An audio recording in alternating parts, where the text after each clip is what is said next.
We're back on Live at 9. Now, here's Kanji. Our next guest is an Emmy-winning filmmaker and keynote speaker who has now added author to her resume. Lauren Reedy has written a book entitled Ask Like a Leader. And to find out what this means and more, Lauren is here with us this morning. Hi. Oh, this is so fun. This is so fun. We have worked together forever. Yes. Okay. So it's been like 13 years. like 13 years. So, all right. I do have to ask you, when do you have time to write a book? Tuesday nights between 8 and midnight when my husband plays video games with his brothers.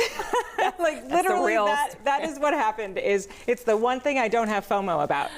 So I would go and basically lock myself at my desk and write while he was playing video games. Yeah. Not during the workday, not during the regular hours. Okay. So this was all written at night. And I know, I mean, you have had your own business for years. When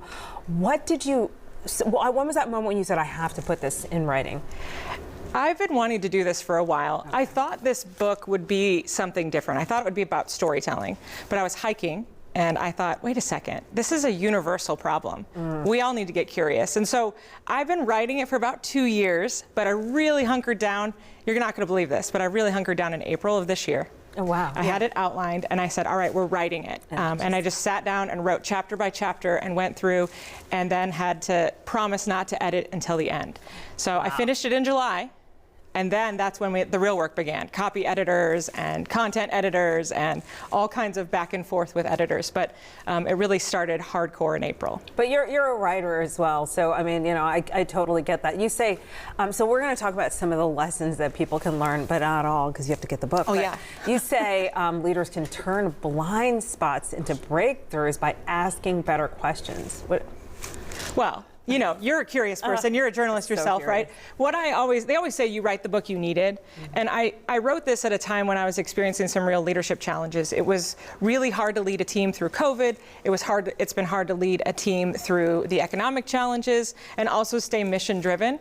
And I realized, wait a second, what I use in interviews for documentary work, that stuff happens in one-on-ones, in meetings, in conversations I have with people. And I want to create this tool that allows all of us to ask questions of each other, but also of ourselves. And when we ask questions of ourselves, that's where the blind spots are revealed. So I even discovered my own blind spots in writing this and recognizing my role, what I play in something that goes wrong, even within my life, but also within the company. And I think that applies to leaders across all spectrums, no matter what industry you work in. Right, and the industry here being you create video productions for people, different mediums. Correct. A lot of our work is done in documentary, so we create short documentaries for nonprofits, many of whom you've had on this show. Yeah. You have ran several of our videos as you're interviewing some of our partners.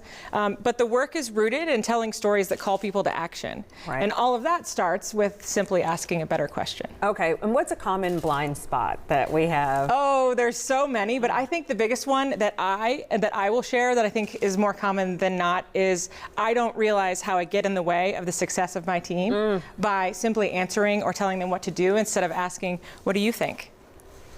Very simple, right? I get excited, and then it's like I take this whole table and I go, let's do it this way. And I sort of disrupt the creativity or the path that they're going down that was probably better than my path by simply answering instead of asking. So yeah, don't micromanage. Well, yes, it's a kinder way of saying don't micromanage. And instead, what I always challenge myself to do is pause and ask a question instead of answer theirs. Okay, what's an example of a better question? A better way to ask a question? What do you think, Kanji? Yeah. What do you think? See, I turned it on you. Yeah, but then I'm able to tap into what I have and I can put that out there. And what is one of the biggest mistakes that leaders can make when it comes to just execution?